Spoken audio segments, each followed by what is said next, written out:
Hello student, Bharat की नदियों से रिलेटेड प्रीवियस ईयर आज हम लोग देखेंगे।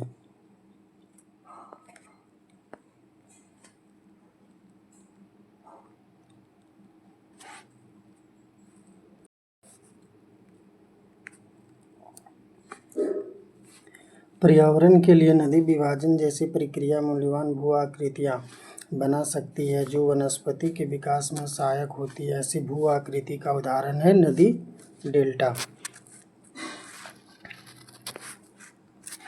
अगला क्वेश्चन है कि महानंदा नदी जो डैश से निकलती है गंगा की एक सहायक नदी है, तो दार्जिलिंग की पहाड़ियों से निकलती है। अगला है भाखड़ा बांध किस नदी पर बनाया गया है, तो सतलज नदी पर बनाया गया है।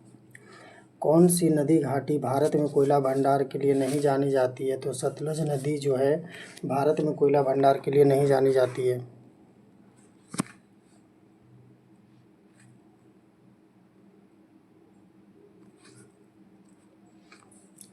सरयू नदी नेपाल हिमालय के डैश ग्लेशियर से निकलती है, तो मिलन ग्लेशियर से निकलती है। सरयू नदी नेपाल हिमालय के मिलन ग्लेशियर से निकलती है।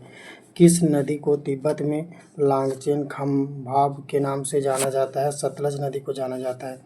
किस नदी को तिब्बत में लांगचेन खम्भाब के नाम से जाना जाता है, तो सतलज नदी को जाना जाता है। जास्कर और नुब्रा किस नदी की सहायक नदियाँ हैं, तो सिंधु नदी की। जास्कर और नुब्रा किस नदी की सहायक नदियाँ हैं, तो सिंधु नदी की।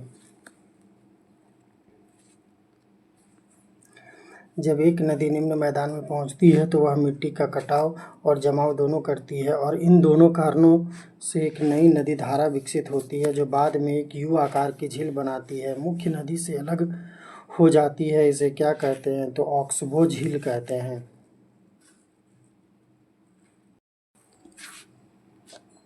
केंद्र शासित प्रदेश पुदुचेरी किस नदी घाटी में स्थित है, तो कावेरी नदी घाटी में स्थित है। केंद्र शासित प्रदेश पुदुचेरी किस नदी घाटी में अवस्थित है, तो कावेरी में। कौन सी नदी भारत में कर्क रेखा के उत्तर में बहती है, तो यमुना नदी भारत में कर्क रेखा के उत्तर में बहती है।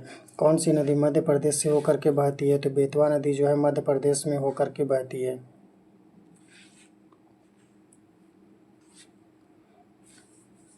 भारत और पाकिस्तान के बीच कौन सी नदी सीमा पार नदी है, तो रावी नदी।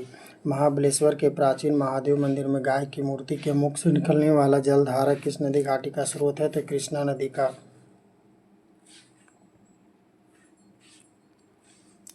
वर्धा किस नदी की सहायक नदी है, तो गोदावरी नदी की सहायक नदी है वर्धा।